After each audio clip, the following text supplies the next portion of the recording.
하나님 말씀 보겠습니다. 오늘 오전은 시편 116편 1절에서 9절입니다. 시편 116편 1절에서 9절, 구약성경 888페이지 전후. 교독으로 읽을까요? 여호와께서 내 음성과 내 간구를 들으심으로 내가 그를 사랑하는도다.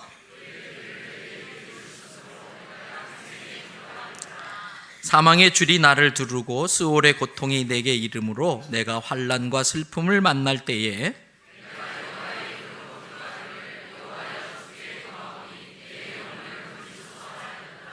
여호와는 은혜로우시며 의로우시며 우리 하나님은 긍휼이 많으시도다.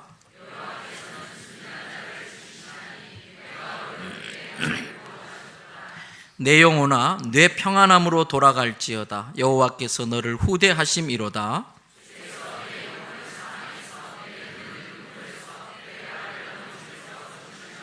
함께 읽습니다. 내가 생명 있는 땅에서 여호와 앞에 행하리로다. 아멘. 이 말씀 가지고 동행하리란 결실, 주와 동행하리라는 결실이라는 제목으로 우리 강사님 말씀 전하실 때 큰 은혜 받으시기 바랍니다. 정말 수고하셨고 더 은혜 끼쳐달라고 박수로 모시겠습니다.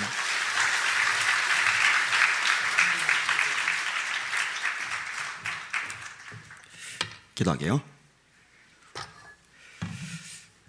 하나님 아버지, 시간 최선 다해서 예물을 드린 손길들이 있습니다. 하나님을 사랑하기 때문에 너무나 소중한 것 기꺼이 쪼개 드린 것이오니 하나님 기쁘게 받아 주시옵소서. 심은 대로 거두게 하여 주시옵소서. 무엇보다 성도들 가정마다 성령의 불이 붙게 하여 주시옵소서. 흑암의 영들이 틈타지 못하는 권능의 가정들 되게 하여 주시옵소서. 잠시 어려움이 있을지라도 포기하거나 주저앉거나 낙심하지 말게 하시고 기도의 능력으로 돌파하는 능력의 가정들 되게 하여 주시옵소서. 예수님 이름으로 간절히 기도합나이다. 아멘. 인사하시죠. 할렐루야. 하도 따라하는 걸 많이 시키셔서 저도 시키려니까 좀 부담되네요. 그래도 한번 따라합시다. 하나님, 오늘도 큰 은혜 주실 줄 믿습니다. 네. 그 연초에 결심 같은 거 하시잖아요. 나는 올해는 성경을 꼭 일독 이상 한번 해보겠다. 좋은 결심이에요. 내가 올해는 주일 오전 예배, 오후 예배, 수요 예배, 금요 예배, 이제 공예배라고 그러는데 공예배를 한 번도 안 빠져보겠다. 이것도 참 이제 좋은 결심이에요.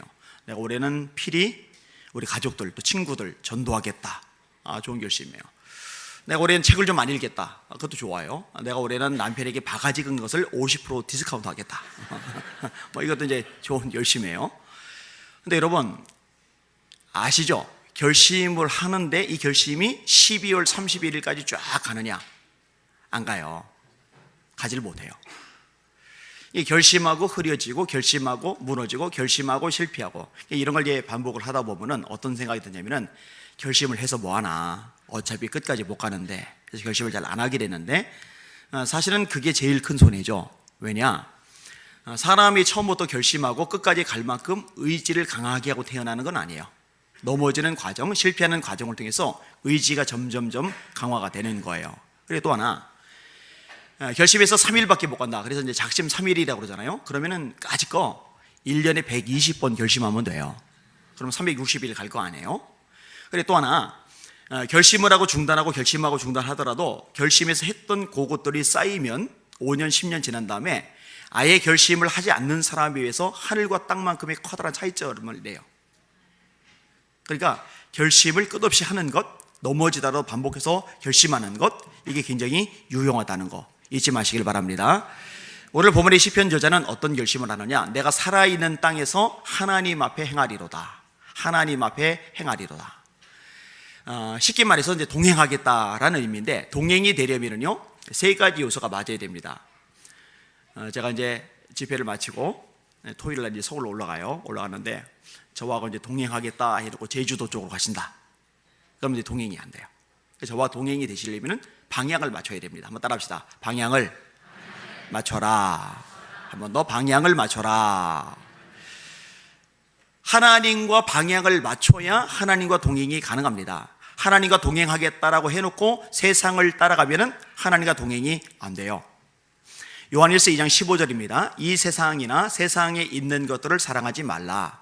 누구든지 세상을 사랑하면 아버지의 사랑이 그 속에 있지 아니하니 이는 세상에는 모든 것이 육신의 정욕과 안목의 정욕과 이생의 자랑이니 다 아버지께로부터 온 것이 아니요 세상으로부터 온 것이라.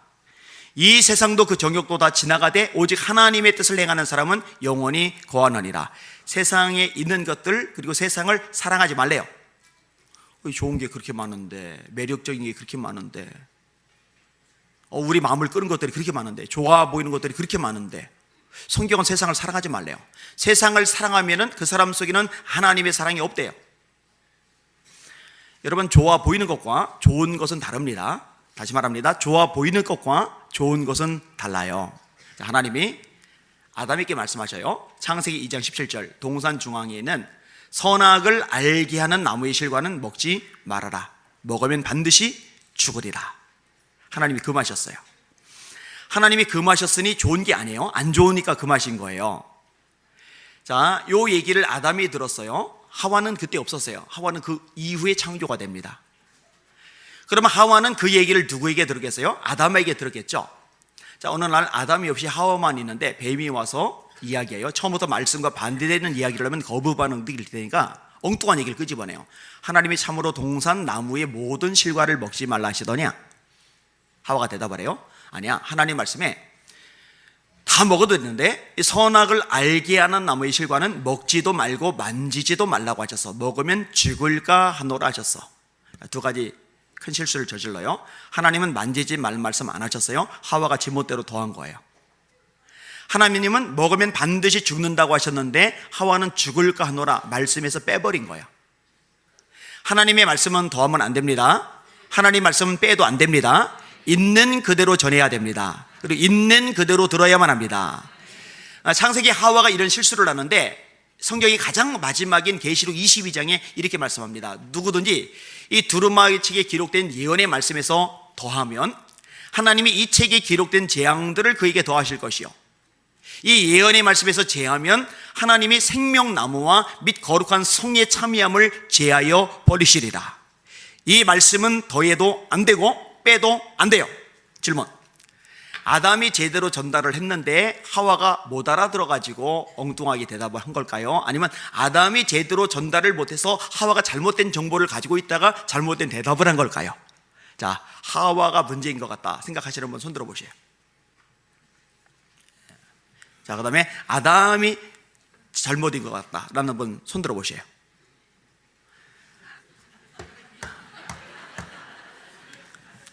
지금 반항하시는 겁니까? 혹시 제가 마음에 안 드십니까? 헷갈리세요? 제가 천국 가면은 물어볼 리스트 중에 하나가 이겁니다. 아담 할아버지가 잘못하셨는지 하와 할머니가 잘못하셨는지. 자, 아담이 제대로 전달을 못했다면 아담 책임이죠. 지금식 그러면 목사님이 하나님의 말씀에 물을 타면 안 돼요. 이걸 있는 그대로 전해야 돼요. 성도들 눈치 본다고, 세상 분위기 따라간다고, 잘못된 철학과 가르침, 사상, 문화의 영향으로 이 말씀에서 어긋난 걸 전달한다면 참 가슴 아픈 일이에요. 거꾸로 목사님이 말씀을 있는 그대로 제대로 전달을 했는데, 제대로 가르쳤는데 성도들이 왜곡해서 받아들였다면 그 성도들이 책임이 될 거예요. 자, 아무튼 말씀에 바로 서지 못하면 요게 틈이 돼요. 요게 마귀가 치고 들어올 수 있는 찬스를 마련해 주게 되는 거예요. 말씀에 바로 서지 못하니까 마귀가 말하는 거예요. 아니야, 먹어. 너 먹으면 눈이 밝아져서 하나님처럼 돼. 요 말을 듣고 선악과를 봤더니 선악과가 어떻게 보이느냐? 먹음직하고 보암직하고 지혜롭게 할 만큼 탐스럽기도 한 나무인지라. 아까 요한일서 2장 15절 말씀을 이루기는데, 먹음직하고 육신의 정욕, 보암직하고 안목의 정욕, 지혜롭게 할 만큼 탐스럽기도 한 나무인지나 이생의 자랑. 자, 하와의 눈에 좋아 보여요? 좋아서 좋아 보이는 거예요? 아니요, 좋은 게 아니에요. 그런데 마음을 마귀에게 빼앗기고 나니까, 마귀의 말에 넘어가고 나니까 하나님이 금하신 것이 좋아 보이는 거예요. 여기는 여러분들의 마음은 마귀에게 빼앗긴 마음, 세상에 빼앗긴 마음이 아니라 하나님께 빼앗긴 마음이 되시기를 주님의 이름으로 축원합니다. 이런 마음을 하나님께 빼앗기면은요, 예배가 좋아 보여요. 기도가 좋아 보여요. 찬송이 좋아 보여요. 전도하는 게 좋아 보여요. 주를 위해서 헌신하고 봉사하는 게 좋아 보여요. 세상 사람들이 이해 못하지만 우리에게는 그럴 이유가 충분히 있단 말이에요. 여기는 여러분의 눈에는 하나님이 기뻐하시는 일들이 좋아 보이는 그런 눈이 되시기를 주님의 이름으로 축원합니다. 그게 바람직한 신앙이죠. 올바른 신앙이죠. 그렇게 신앙생활을 해야 되는 거예요. 세상 따라가면 안 돼요. 절대로 안 돼요. 마귀 따라가면 안 돼요. 절대로 안 돼요. 하나님과 방향을 맞추시기를 주님의 이름으로 축원합니다. 자, 조금만 더 얘기할게요. 사람들에게 진짜 우상은 뭘까? 바알이 아니에요. 아세라가 아니에요.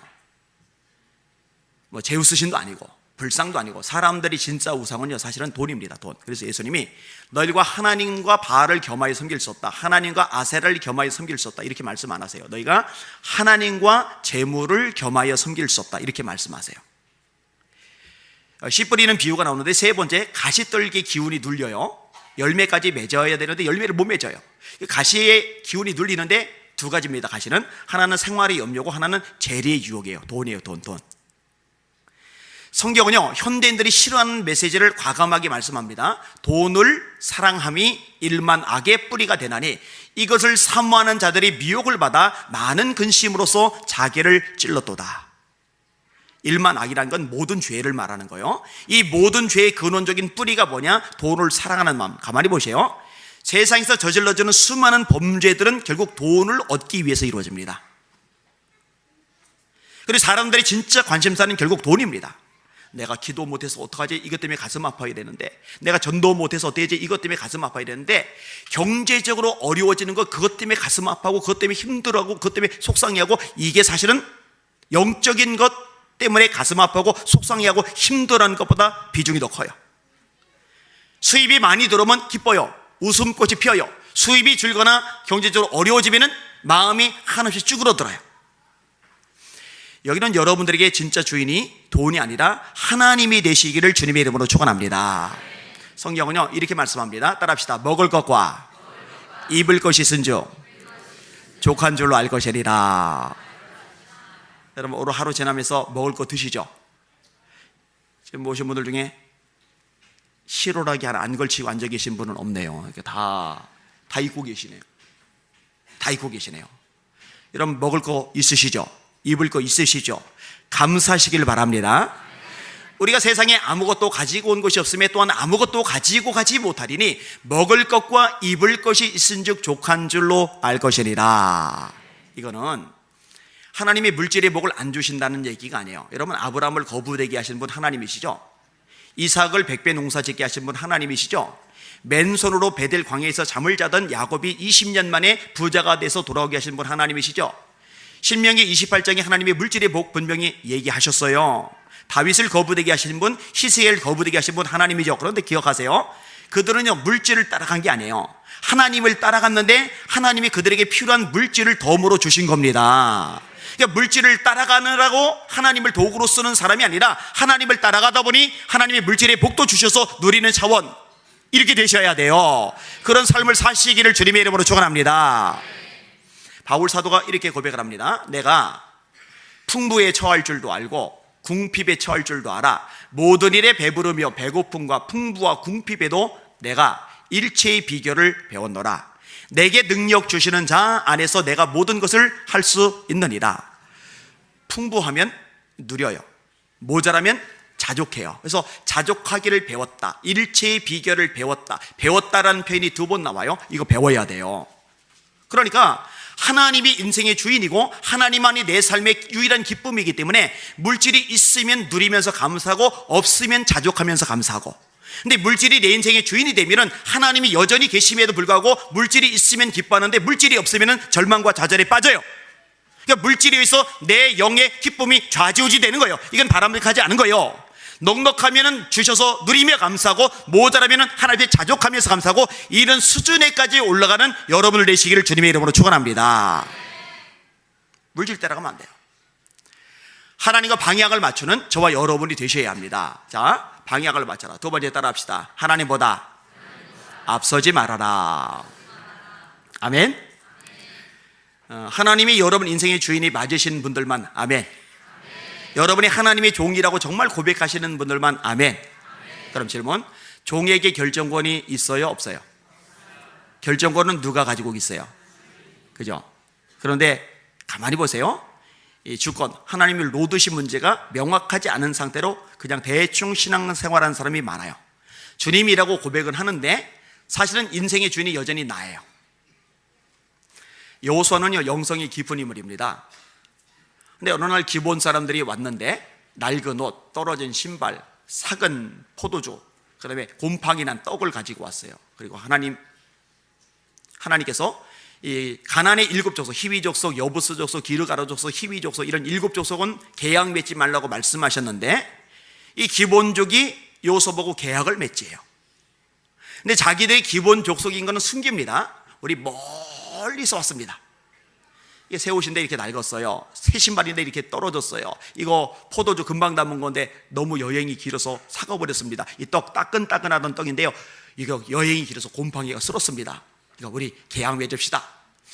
여호수아가 보니까 이거 100% 멀리서 왔어요. 딱 한 번만, 하나님, 이들이 멀리서 왔다고 그리고 계약을 맺자고 말하는데 하나님, 제가 이들과 계약을 맺을까요 말까요? 딱 한 번만 여쭤봤으면 좋은데 성경이 뭐라 말해요? 하나님께 묻지 않고 계약을 맺었어요. 나중에 알고 보니까 하나님이 모세를 통해서 절대로 계약 맺지 말라고 했던 가나안의 7족속 중에 하나인 거예요. 이 기본 족속과 이 계약권 때문에 나중에 나라가 어려움해져요. 다윗 시대의 기근 때문에 전 국민이 고통을 겪는데 이게 기본족과 관련이 되어지거든요. 여호수아가 딱 한 번만, 하나님, 이들과 계약을 맺을까요 말까요 여쭤만 봤으면 됐을 텐데 앞질러 간 거예요. 여러분, 자녀들 고등학교를 들어가요, 대학교를 들어가요. 하나님, 이번에 요 학교 시험 치릅니다. 이과 시험 치릅니다. 합격시켜 주시옵소서. 결정은 다 해놓고 다시니 하나님 도와주세요. 하나님, 제가요 이번에 새로운 사업을 시작했습니다. 요 업종 뛰어들었는데 하나님, 인맥도 붙여주시고 자금줄도 풀어주시고 하나님 형통하게 하여 주시옵소서.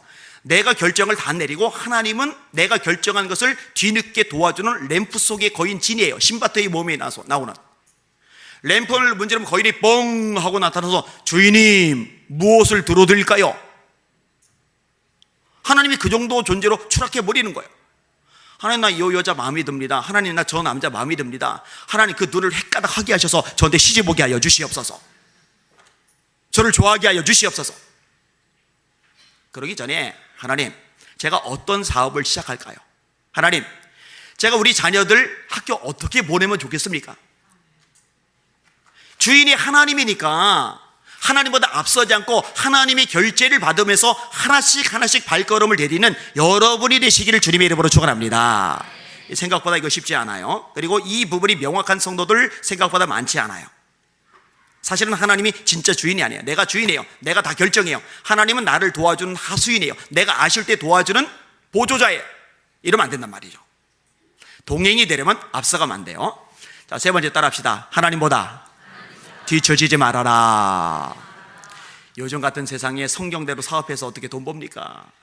요즘 같은 세상에 고3 때 열심히 예배드리고 기도 참석하고 수련회 참석하고 그래서 어떻게 좋은 학교 갑니까?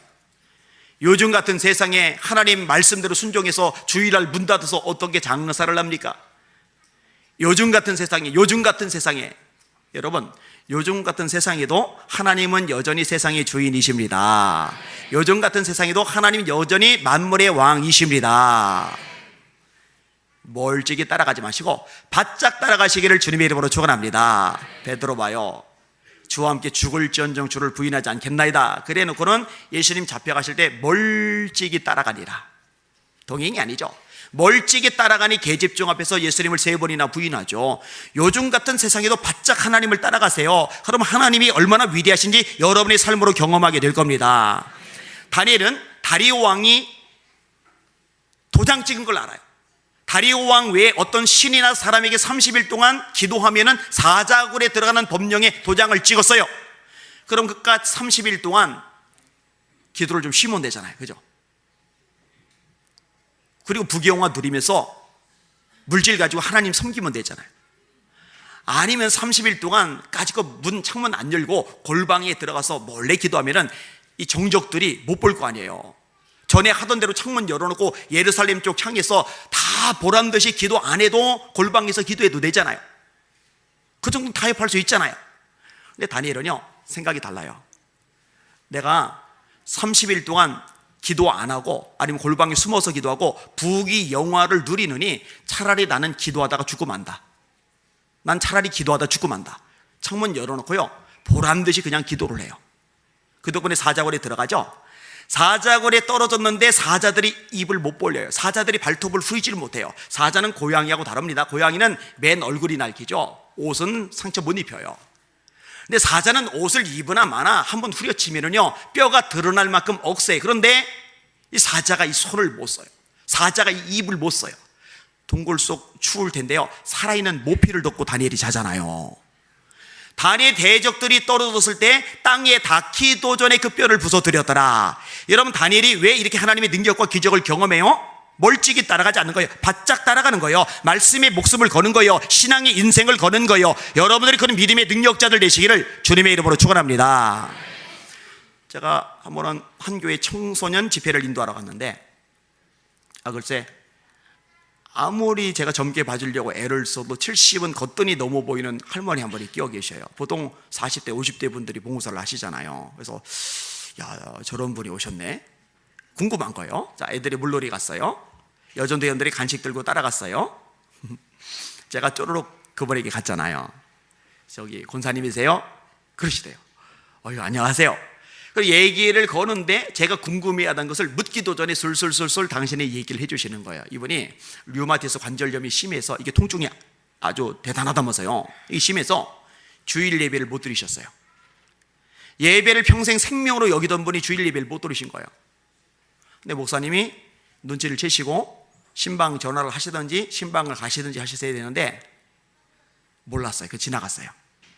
다음 주에 이번에 또 못 오셨어요. 2주? 평생 예배 안 빠지던 분이 2주를 빠진 거예요. 근데 목사님이 또 눈치를 못 채셨어요.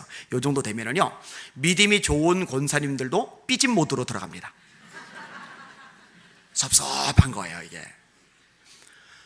자, 그러다가 겨우 정신을 차리고 여전히 아픈 다리 끌고 끙끙거리면서 예배를 드리러 갔어요. 목사님이 예배 후에 뒤에서 이제 인사를 하셔요. 저도 이제 뒤에서 인사를 하는데, 글쎄, 목사님이 그동안 빠졌던 것도 눈치를 못 채셨을 뿐만 아니라 좀 눈치 좀 채신 다음에, 우리 권사님 아프셔서 못 오셨죠? 그러면 제가 열심히 기도했어요. 권사님 힘내세요. 그러면은 이 싹 풀릴 텐데, 글쎄, 얼굴 보자마자 핀잔을 내버렸어요. 권사님, 요즘 주방이 일손 딸리는 거 많이 알면서 요즘 코빼기도 안 보이시대요.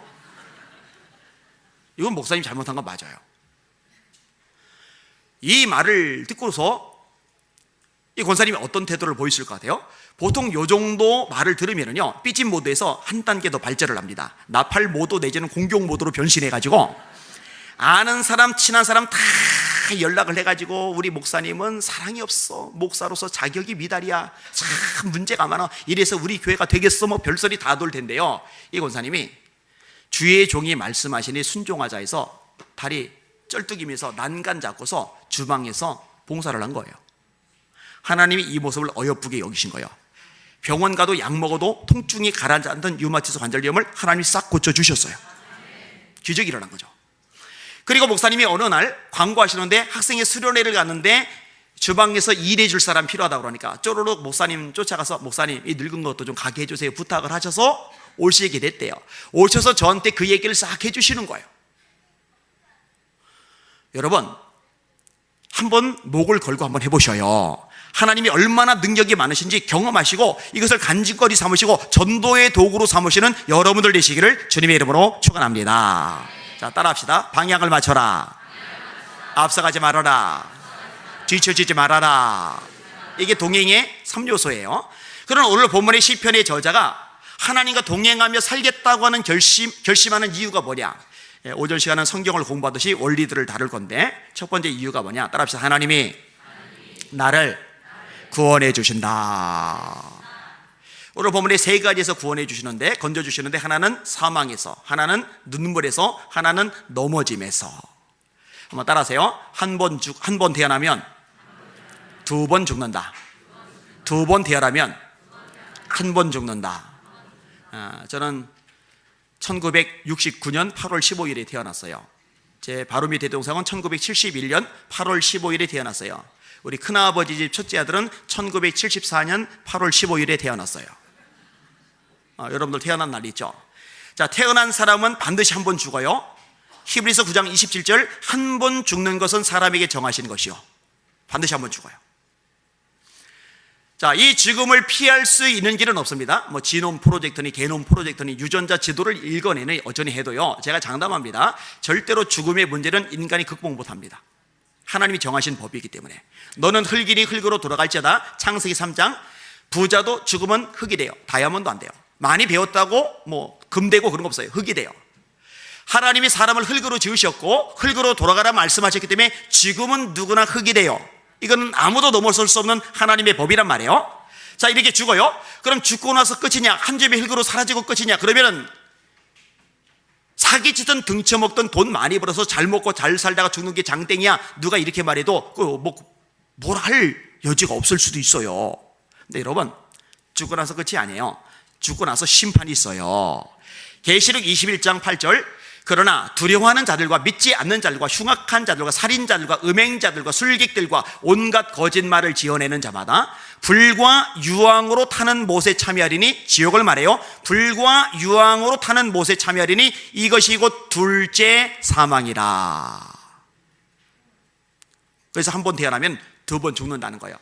몸이 한 번 죽고 영원한 지옥에 떨어지는 둘째 사망에 떨어지고, 이걸 피할 길이 없어요.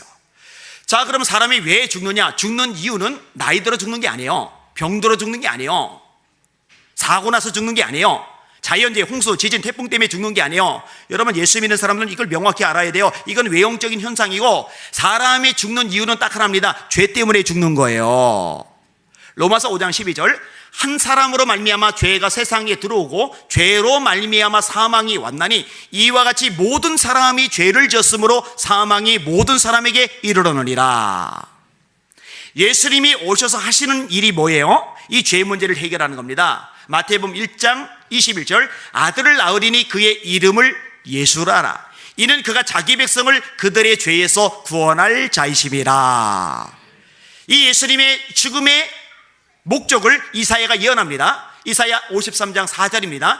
그는 실로 우리의 질고를 지고 우리의 슬픔을 당하였거늘 우리는 생각하기를 그가 하나님에게 징벌을 받아서 고난을 당한다 하였노라. 그가 찔림은 우리의 허물을 인하며 그가 상함은 우리의 죄악을 인함이라. 그가 징계를 받음으로 우리가 평화를 누리고 그가 채찍에 맞음으로 우리가 나음을 입었도다. 우리는 다 양 같아서 그릇 행하여 각기 제 길로 갔거늘 여호와께서는 우리 무리의 죄악을 그에게 담당시키셨도다. 예수님이 제 죄를, 여러분의 죄를 위해 대신 죽으심으로 말미암아 제 죄가, 여러분의 죄가 사함받을 구원의 길이 열린 줄 믿으시길 바랍니다. 이걸 복음이라고 하는 거예요. 복음. 죄 때문에 죽어요. 죄 때문에 심판받아요. 그런데 죄를 해결해 주지 않고 구원, 이건 사기예요. 고타마 시타르타가 내 죄를 위해 죽어줬어요? 무함마드가 내 죄를 위해 죽어줬어요? 예수에는 없어요. 예수님이 죄를 해결하심으로 우리 사망의 문제도 해결해 주신 줄 믿으시길 바랍니다. 그래서요, 예수님의 오심은요 철저하게 생명하고 관련되어 있다고 성경이 가르쳐줘요. 자, 요한복음 3장 16절 다 같이 시작. 하나님이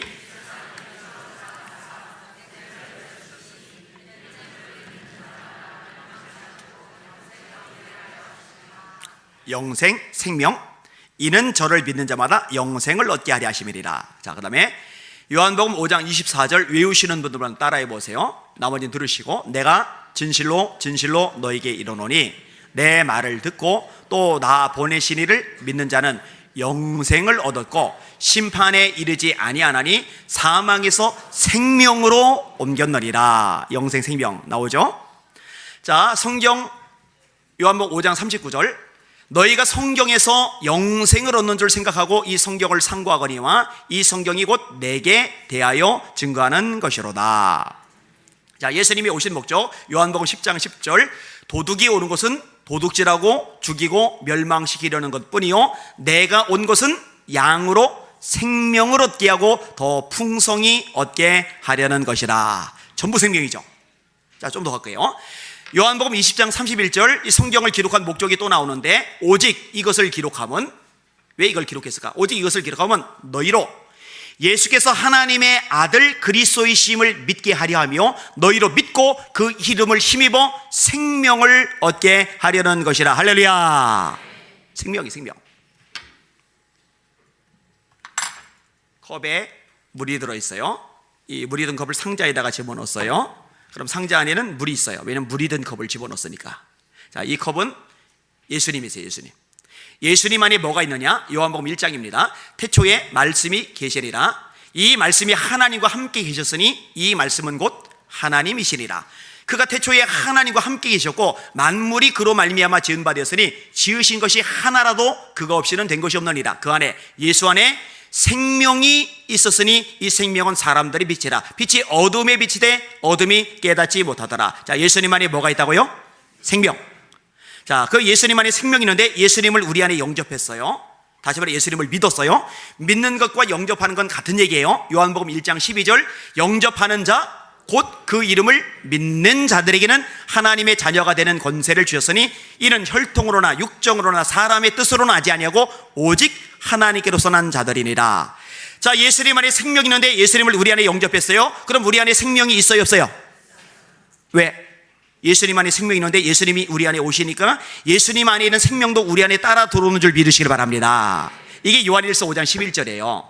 또 증거는 이것이니 하나님이 우리에게 영생을 주신 것과 이 생명이 그의 아들 안에 있는 이것이리라. 12절 아들이 있는 자 예수가 있는 자에게는 생명이 있고 아들이 없는 자에게는 생명이 없느니라. 13절 내가 하나님의 아들의 이름을 믿는 너희에게 이것을 쓴 것은 너희로 하여금 너희에게 영생이 있음을 알게 하려 함이라. 할렐루야.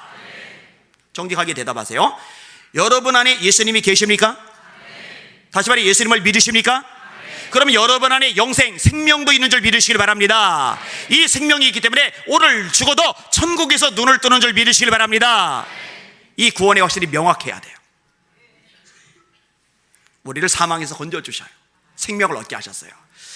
자, 하나님이 어디서 건져주시느냐? 그 다음에 눈물에서 건져주셨다고 말씀을 하는데 여러분 많이 울죠? 저도 정말 많이 울었어요. 어릴 때 참 많이 울었어요. 아파서 울고 외로워서 힘들고 상처받아서 울고 참 많이 울었어요. 근데 성경을 읽다가 제가 재미난 구절을 발견했는데요, 하나님이 눈물병을 가지고 계시대요. 눈물병. 우리가 하나님 앞에서 울면은요 하나님의 눈물병에 그 눈물이 쌓이는 거예요. 하나님이 역사해 주시는 거예요. 여러분 혼자서 너무 많이 울지 마세요. 그러면 우울증 생깁니다. 커튼 좀 여시고 환기도 좀 시키시고 햇볕도 쬐시고 산책도 좀 하시고 이래야지 방콕해가지고 그냥 이러고 있어봐요. 우울증 생기죠. 그리고 사람들 앞에서 속 얘기 끄집어내며 울 때는요 조심 또 조심하셔야 돼요. 왜냐면은 사람의 입이 가벼워요. 믿을 만하지 않은 사람에게 속 얘기 끄집어내면은요 이게 돌아요. 도는데 그냥 도는 게 아니라 부풀려지고 왜곡돼서 내게 돌아올 때는 내 상처를 완전히 후벼파는 칼날이 돼버려요. 창끝이 돼버려요. 그러니까 입이 무거운 사람, 인격적 수준이 그래도 믿을 만한 사람, 그런 사람들 앞에서나 울고 속 얘기도 털어놓는 게 좋아요. 아무한테나 막 털지 마세요. 별로 유익이 없어요. 그런데 사람 앞에, 믿을 만한 사람 앞에 털어놓고 운다 하지만, 그래서 위로 감정의 이 완화, 카타르시스를 경험한다 하지만 그 사람도 사람인지라 내 문제를 해결해 주지는 못해요. 그런데 하나님 앞에서 울면은 하나님이 내 눈에서 눈물을 닦아주시고 내 인생의 문제와 아픔을 회복케 하시고 치유하시고 해결해 주시는 거 믿으시길 바랍니다. 한나가 하나님 앞에서 울죠. 히스기야가 죽을 병 걸렸을 때 하나님 앞에서 울죠. 이사야 선지자본에서 하나님이 뭐라 하세요? 내가 네 기도를 들었고 네 눈물을 보았다 말씀하시잖아요. 제 눈에서 하나님이 눈물을 씻어주셨어요. 옛날엔 제가 많이 울었는데 제가 지금은 이제 웃는 인상이래요. 웃는 인상 맞아요? 네. 얼마나 감사해요. 하나님 은혜예요. 자, 어디에서 건져주시느냐? 사망에서. 어디에서 건져주시느냐? 눈물에서. 어디에서 건져주시느냐? 넘어짐에서 건져주신대요. 제가 청년 청소년 집회를 지금도 이제 종종 나가는데 요즘 애들이 너무 약해요. 가끔 그런 얘기 합니다. 자, 여기 A가 있다. 얘는 하는 것마다 실패한다. 시도하는 것마다 자빠진다. 999번을 실패했다. 그래서 사람들이 고개를 설레설레 한다. 얘는 뭘 해도 안 돼. 얘는 틀렸어. 인생 끝장났어. 마침표를 찍어버렸다. 그런데 999번이나 실패한 주제에 포기를 안 하고 1000번째 끙끙거리고 일어나더니 1000번째 승리를 거두더라. 얘 인생의 성공자냐 실패자냐? 그러면 성공자라고 대답 잘해요. 자, 여기 B가 있다. 뜨거운 물이라고 써 있네요. 얘가 한 2번쯤 넘어지더니 안 일어나더라. 그리고 끝났다. 얘는 인생의 성공자냐 실패자냐? 그러면 애들이 실패자라고 그래요. 그럼 제가 그래요. 니들 바보냐? 수학은 둘째치고 산수도 못하냐? 야, 이 A가 B보다 997번을 더 많이 실패했는데 어떻게 성공자고, 이 B는 A보다 997번을 덜 실패했는데 어떻게 실패자냐? 그러면 이제 알아듣는 게 있어요. 사람들이 자꾸 엉뚱한 데 집착을 하는데 내가 얼마나 많이 넘어졌냐, 얼마나 많이 실패했느냐, 여기에 집착을 해요. 근데 그거 안 중요해요. 아무리 많이 넘어져도 일어나면 되는데 적게 넘어져도 못 일어나면 그게 끝나는 거예요. 또 사람들이 어디에 신경 쓰냐면요, 얼마나 세게 넘어졌느냐, 얼마나 세게 실패했느냐, 여기 자꾸 집착을 해요. 근데 그것도 안 중요해요. 아무리 세게 넘어져도 또다시 일어날 수 있으면 되는 거예요. 근데 약하게 넘어져도 못 일어나면 끝나는 거예요. 정말 감사하게도 저와 여러분에게는 넘어졌을 때, 스스로 일어날 힘이 없을 때 내 손을 잡고 나를 일으켜줄 주님이 계시다는 거 잊지 마시기를 주님의 이름으로 축원합니다. 찬양도 있죠. 예수의 이름으로 나는 일어서리라. 주가 주신 능력으로 나는 일어서리라. 원수가 날 향해 와도 쓰러지지 않으리. 주가 주신 능력으로, 주가 주신 능력으로, 주가 주신 능력으로 일어서리. 이렇게 우리를 건져주시니, 구원해주시니 하나님과 동행하며 살겠다고 결심할 만하잖아요. 자, 이 시편의 저자가 하나님과 동행하며 살겠다고 결심하는 또 하나의 이유가 있는데요, 하나님이 후대하신대요. 여호와께서 너를 후대하심이로다. 생각해봐요. 여러분을 보기만 하면 째려봐요. 누가? 여러분을 보기만 하면 막 쪼아대는 거예요. 막 후벼 파는 거예요. 막 화를 내는 거예요. 막 해코지를 하는 거예요. 그러면요, 동행하고 싶은 마음 안 들어요. 최대한 안 보고 싶죠. 멀리하고 싶죠. 근데 여러분을 보면은 반가워서 막 방긋방긋해요. 막 좋아서 막 어쩔 줄 모르는 게 막 눈에 띄어요. 막 커피 뽑아주고, 막 먹을 거 사다 주고, 막 선물 갖다 주고, 막 나를 너무너무 후하게 대접해줘요. 후대가 후하게 대접해 주는 거잖아요. 그러면은 그 사람 좋아해. 나도. 하나님이요, 어떻게 하면 요런 벌 줄까? 어떻게 하면 요런 벼락을 때릴까? 어떻게 하면 요런 저주받게 할까? 이런 분이라면요, 그 하나님과 동행하고 싶은 마음이 안 들 거예요. 그런데 하나님은 어떤 분이냐? 나를 후대해 주시는 분이란 말이에요. 제가 어릴 때 진짜 왕따 비스무리했어요. 잘 못 어울렸어요. 이게 친구들이 몰려다녀요. 근데 저는 거기 못 껴요. 어떤 집에 몰려 자요. 근데 저는 못 껴요. 먹으러 다녀요. 근데 저는 못 껴요. 그래서 어릴 때 제가 소원 중에 하나가, 나도 저게 몰려다녀 봤으면 좋겠다. 나도 저렇게 친구 집에 초대받아서 가서 잤으면 좋겠다. 이런 마음이 있어요. 이 마음이 늘 이렇게 허전한 게 있었어요. 그래서 이 부분도 이제 기도를 많이 하던 건데, 하나님 역사를 많이 하셨어요. 기회 되면 나누고 안 되면 이제 안 나눌 건데. 자, 성경에 삭개오라는 인물이 있는데, 이 삭개오라는 인물을 제가 너무 좋아해요. 누가복음 19장에 나오죠. 왜냐면 제 얘기거든요. 이 삭개오가 가슴에 구멍이 뚫린 거예요. 초대를 못 받아요. 초대도 아무도 집에 와주지 않아요. 사람 대접을 안 해줘요. 근데 이 삭개오가 소문을 들으니까 예수님은 존경받는 분이심에도 불구하고 자기 같은 세리에게도 친구가 돼주신대요. 예수님 만나고 싶어요. 근데 그 예수님이 자기 동네 여리고에 오신대요. 얼마나 기뻤는지 뛰쳐나갔어요. 근데 슈퍼스타 예수님, 인기스타 예수님 주변에 사람들이 이미 많아요. 바글바글. 근데 비집고 들어가려는데요, 안 비켜주는 거예요. 미움받는 삭개오라. 모든 발 뜨고 예수님 얼굴 보려고 이러는데요, 안 보여요. 왜냐면 삭개오는 쇼다리거든요. 키가 작고라고 돼 있어요. 안 보여요. 나는 예수님 얼굴 볼 팔자도 안 되나 보다 하고 쏙 들어갈 만한데 안 들어가요. 예수님이 지나가시게 되는 길 옆에 뽕나무, 개혁한 걸 개혁개정의 돌 무화과나무에 기어 올라가요. 미움받는 삭개오가 뽕나무에 기어 올라갈 때 사람들이 수군거렸을 거예요. 아유, 저놈 또 이상한 짓 한다. 상관없어요. 올라가서 나무까지 제치고 잎사귀 제치고 예수님 얼굴이라도 보려고, 예수님의 얼굴이 보이고 이제 옆모습이 보이고 이제 뒤통수가 보여야 되는데 예수님이 갑자기 방향을 틀어서 이 뽕나무 쪽으로 이렇게 오셔요. 삭개오의 가슴이 두근두근했을 거예요. 설마 나무 밑까지 오시진 않겠지. 어쩌다 방향 트신 거고 제 길로 가시겠지. 웬걸 나무 밑에까지 오셨어요. 그리고 제치고 이렇게 내려다보는 삭개오를 예수님이 올려다보셔요. 이거 놓쳤을 거예요. 예수님의 입에서 삭개오야. 삭개오는 단 한 번도 예수님 마이 네임 이즈 삭개오 하고 소개한 적이 없어요. 동네 사람들 어느 누구도 이분이 우리 동네 유지 삭개오님이십니다라고 소개해 줄 리가 없어요. 그런데 예수님이 이름을 아시는 거예요. 삭개오야, 내려와라. 내가 오늘 네 집에 유하여야 하겠다. 내려와라. 내가 오늘 네 집에 유하여야 하겠다. 나무는 올라갈 때보다 내려갈 때가 더 위험해요. 근데 빨리 내려와요. 예수님, 제가 재산 절반 팔아서 가난한 사람 나눠줄게요. 절반밖에 안 남았어요. 예수님, 내가 남이 거 토색한 거 4배씩 갚을게요. 남은 절반에서 4배씩 갚으면 알거지가 될지 모르는데 상관없어요. 이 삭개오의 얘기를 읽을 때마다 제가 감격을 해요. 이 본문 가지고 수없이 설교했는데 그때마다 제가 감동을 해요. 아무도 내게 손 내밀지 않는데, 아무도 내게 다가오지 않는데, 아무도 내 이름을 불러주지 않는데, 아무도 내게 친구가 돼주지 않는데, 그 판자촌에 병들고 가난하고 외롭고 날마다 울음지는 어린아이의 외침을 예수님은 외면하지 않으시더라고요. 후대해 주시더라고요. 성경 읽어보세요. 아무리 하찮고 인간 말종 같은 사람이라도 손 내미는 그 손을 예수님이 뿌리친 적이 있는지 단 한 번도 없어요. 그 손 잡아주신단 말이에요. 한 명도 주님 앞에 다가올 때 밀어내신 적이 없어요. 너까지 게, 너 같은 게 네 꼴이 뭔데 감히 나에게 와, 이런 적 없어요. 품어주시더란 말이에요. 때로 인생 살다 쓰러질 때, 좌절 겪을 때, 문제가 생겼을 때, 내가 날 봐도 한심해서 한숨이 퍽퍽 나올 때, 그럼에도 불구하고 주님께 손 내밀면, 그럼에도 불구하고 주님께 다가가면 주님이 내 손 잡아주시고 주님이 나를 품어주신다는 거, 후대해 주신다는 거 잊지 마시기를 주님의 이름으로 축원합니다. 사람이 염치가 있지 어떻게 또 주님께 손 내밀어. 노.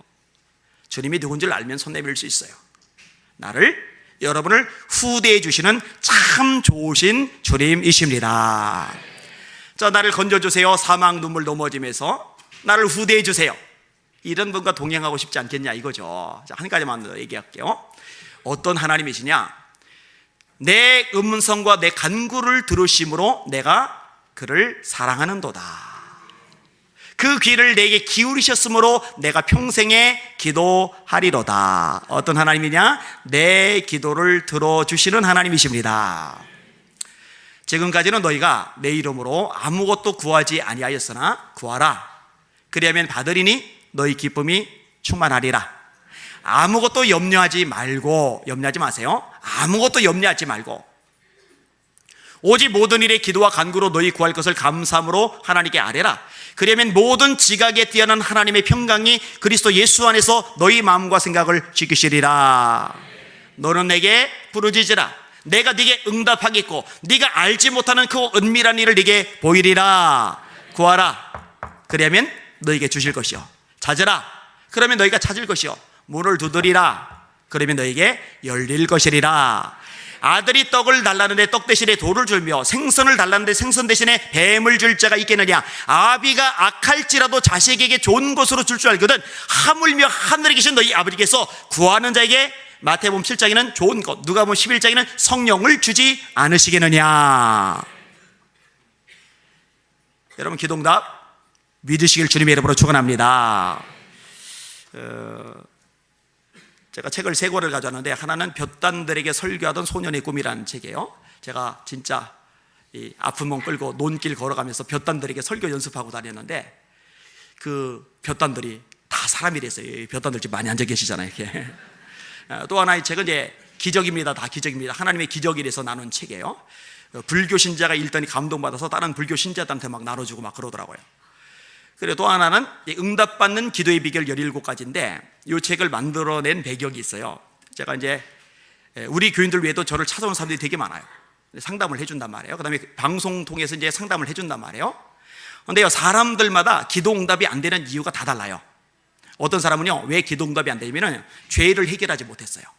이사야 59장 1절 여호와의 손이 짧아 구원치 못하심이 아니요 귀가 둔하여 듣지 못하심이 아니라 너희 죄가 너희와 하나님 사이를 이었고 그 죄악이 그 얼굴을 가리워서 너희로 듣지 못하시게 함이리.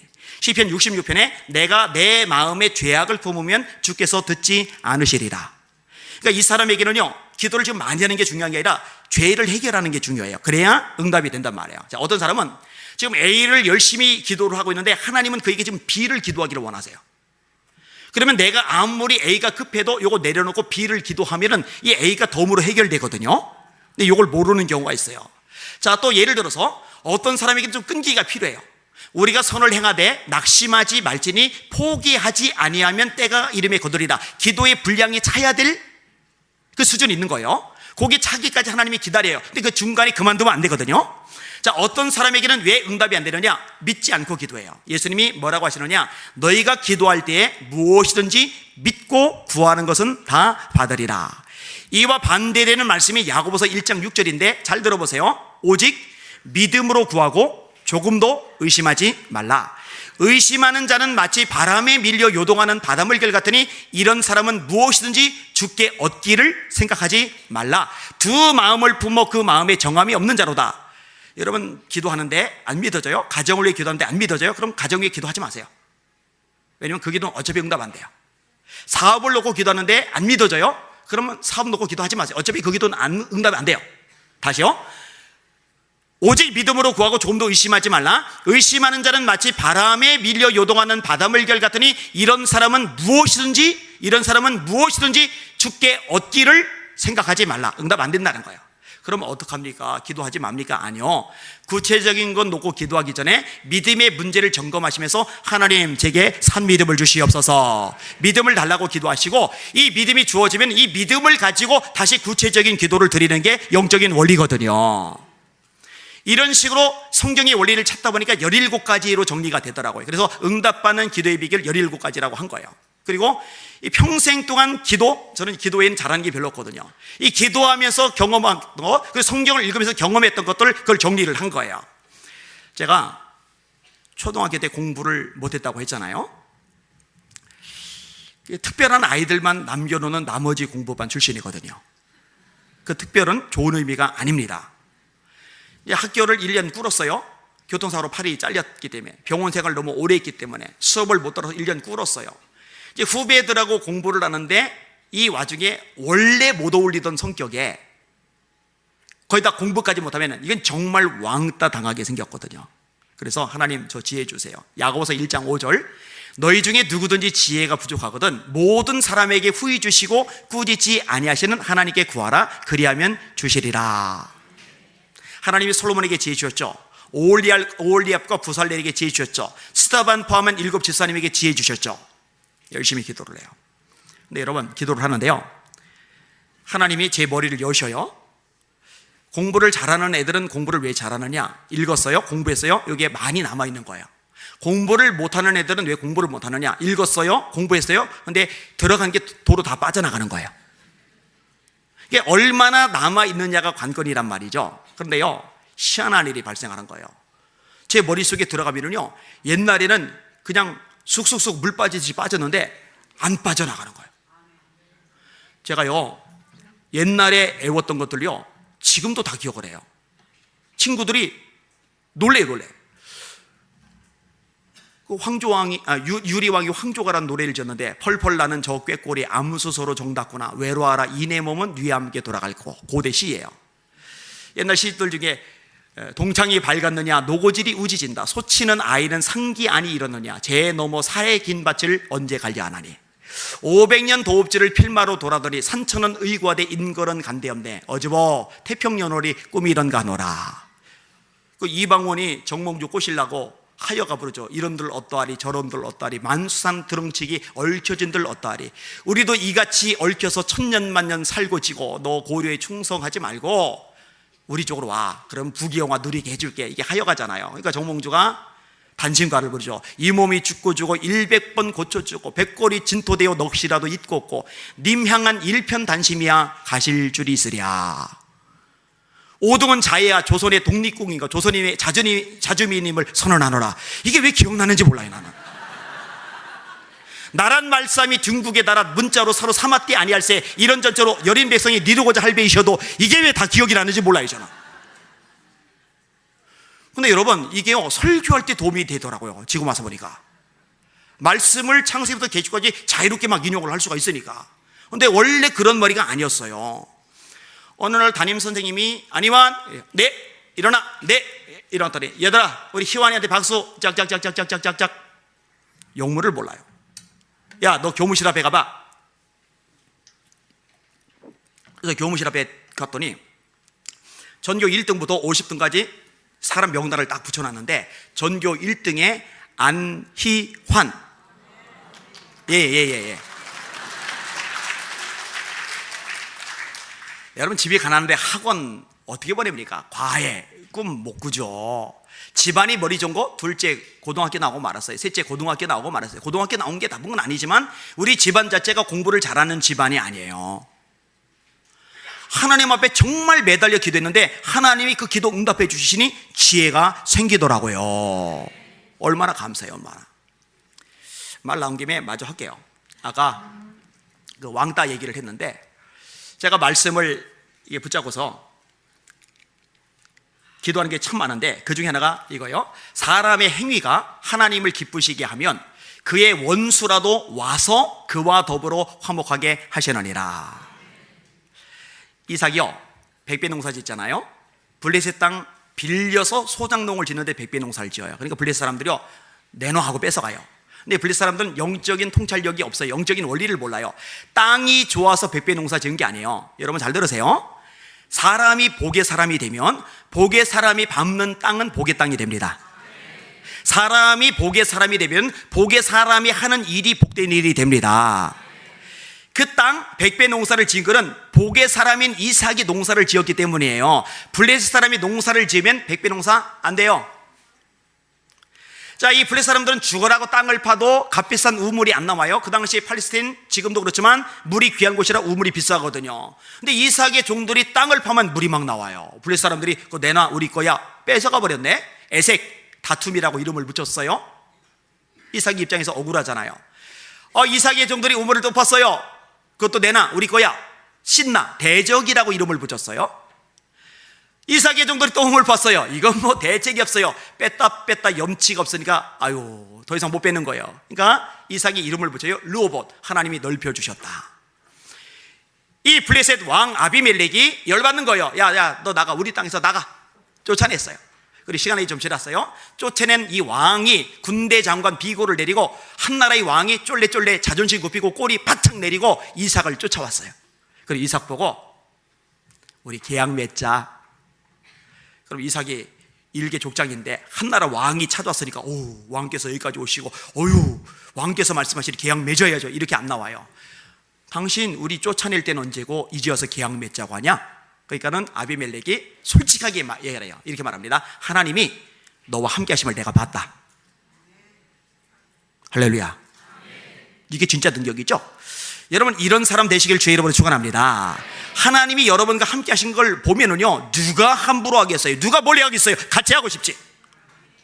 다시, 사람의 행위가 하나님을 기쁘시게 하면 그의 원수라도 와서 그와 더불어 화목하게 하시느니라. 하나님 제가요 하나님 기쁘시게 할게요. 정말 하나님 기쁘시게 할게요. 목숨 걸고 일에 전력할게요. 그러니까 저도 주변에 사람 좀 있게 해주세요. 저도 좀 사람과 좀 어울리게 해주세요.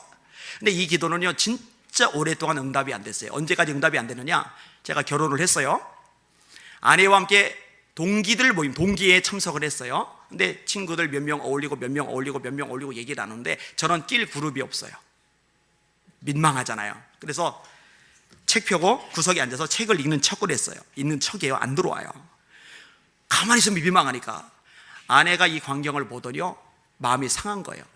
저보고요 아주 확고하게 이렇게 말하다. 목사님 앞으로 다시는 이 동기들 모임에 같이 가자는 말 하지 마세요. 나 절대 안 올 거예요. 나 다시 여기 오는 일 없을 거예요. 30이 넘어서까지도 제가 못 올렸어요. 아까 인용했죠. 우리가 선을 행하되 낙심하지 말지니 포기하지 아니하면 때가 이르게 거두리라. 이때는 크로노스 1시, 2시, 3시가 아니라 하나님이 개입하시는 시간 카이로스예요. 때가 이르면 거두는데 낙심하지 말지니 포기하지 아니하면 때가 이르게 거두리라. 이렇게 원리가 되어 있거든요. 그래도 뭐 하나님 살아계시니까 포기 안 해. 계속 기도를 해요. 30대 지나고 나서 어느 시점이 되니까요 하나님이 때가 됐다고 판단하신 모양이에요. 제게 사람을 붙여주시는데 와, 대단한 일들이 발생하기 시작을 해요. 김승규 장로님이라고 계세요. 법무부 장관을 지내셨어요. 국정원장을 지내셨어요. 이런 분들 만나려면 비서진 통과하기가 하늘의 별 따기입니다. 근데 이분이 먼저 저에게 연락이 왔어요. 지금 가깝게 지내요. 이지성 작가라고 있어요. 꿈꾸는 다락방 300만 부가 이상 팔렸어요. 리딩으로 리드하라. 여자라면 힐러리처럼. 본인의 이름으로 강연을 열면 대학생들이 2,000명씩 모여요. KBS 현직 아나운서가 재능 기부로 사회를 봐줘요. 그 와이프가 차유람 씨, 국가 당구대표 선수예요. 이 친구의 책 리딩으로 리드하라를 읽었는데 책이 너무 수준이 있는 거예요. 너무 좋은 거예요. 야, 이런 책을 쓴 친구하고 가까이 지내면 좋겠는데, 이 친구하고 가까워졌어요. 저를 형님처럼 잘 따라요. 이런 식으로 사람들이 하나씩 둘씩 셋씩 막 붙기 시작을 하는 거예요. 얼마 전에 큰 수술을 제가 했어요. 근데 병원비도 없어요. 병실비도 없어요. 수술비도 없어요. 목사가 뭔 돈이겠어요, 그죠? 그런데 간땡이도 크죠. 1인실을 얻었어요. 사람들이 많이 올 것 같아가지고. 1인실이 얼마냐? 호텔보다 비싸요. 하루에 36만 원. 그런데요, 아침부터 밤까지 5분 간격으로 전 지역에서 사람들이 찾아오는 거예요. 저를 병문안 오는 거예요. 얼마나 밀려드는지요. 제가 수술한 다음이니까 몸이 아프고 힘들잖아요. 상관없어요. 아파도 어때요? 힘들면 어때요? 나한테 와주는 이 사람들이 고마운 거예요. 그냥 오는 사람마다 전부 다 부위하고 인증샷을 찍어서 이렇게. 근데요, 오는 사람들이 그냥 안 오고 뭐 이렇게 들고 오더라고요. 이거 계산했더니요, 2천만 원 들어왔어요. 2천만 원. 수술비 800만 원, MRI 한 번 찍을 때 뭐 100만 원, 그리고 병실비 하니까 다 쓰고 좀 남아서 어려운 후배 목사 한 100만 원 이렇게 집어주고, 그래서 다 썼어요. 2천만 원을. 제가요, 야, 평생 제일 잘한 거, 예수님을 내 구주로 영접한 거. 두 번째로 평생 잘한 거, 기도하기를 참 잘했다. 지금도 제 관심사는 하나요. 더 기도하자, 더 기도하자, 더 기도하자. 여기도요, 오기 전에 숙소에서 기도하다 왔고요, 여기 30분 전에 와서 여기 와서 이제 기도를 해요. 돌아가면 또 기도해요. 왠지 알아요? 세상에 기도보다 좋은 게 없어요. 내가 발버둥 치고 애쓰고 노력하고 수고하고 해도 안 되는 것들, 해도 넘어서지 못하는 것들, 해도 안 풀리는 것들, 하나님이 역사하시는 통로가 뭐냐? 그게 기도더란 말이에요. 이렇게 기도를 들어주신 하나님 얼마나 좋아요. 우리 대형교회 성도들, 기도의 능력자 되시기를 예수님의 이름으로 축원합니다. 기도의 권세자 되시기를 예수님의 이름으로 축원합니다. 이건 경험해야 알아요. 정리할게요. 주님과 동행하기라고 결심을 해요. 동행을 하려면 세 가지가 맞아떨어져야 돼요. 방향을 맞춰야 돼요. 앞서가면 안 돼요. 동행이 아니죠. 뒤쳐져도 안 돼요. 동행이 아니죠. 자, 그럼 이 시편의 저자는 왜 하나님과 동행하며 살겠다고 결심을 했느냐? 하나님이 너무 좋은 거예요. 어떻게? 좋으신 하나님이다. 나를 사망에서, 눈물에서 넘어지면서 건져주세요. 내 눈에서 눈물을 씻어주세요. 내 기도를 들어주세요. 이렇게 좋은 하나님과 동행하면은 그 자체가 복이요 수지 맞는 거죠. 여러분, 사람 따라가지 맙시다. 세상 따라가지 맙시다. 주님만 따라갑시다. 이미 겪었죠? 사람 바라봐야 별거 없다는 거. 그죠? 혹시 여러분들 중에 남편의 얼굴을 보면은 괴로움, 절망, 좌절이 싹 시키고 기쁨과 환희가 막 샘솟도 솟아나는 분들, 아멘. 이거 봐요, 이거 봐요. 이 우는 분들 다 수상한 분들이에요, 이게. 그런데 여러분 착각하지 마세요. 여러분들만 그런 게 아니라 여러분의 남편도 똑같아요. 세상 보고 환경 봐봐, 별거 없잖아요. 그런데 하나님 바라보라잖아요. 하나님 바라보고 주님과 동행하면 소망이 생깁니다. 찬양 한번 같이 해봅시다. 사람을 보며 세상을 볼 때 만족함이 없었네. 나의 하나님 그분을 볼 때 나는 만족하였네. 저기 빛나는 태양을 보라. 또 저기 서 있는 산을 보아라. 전지 지으신 우리 여호와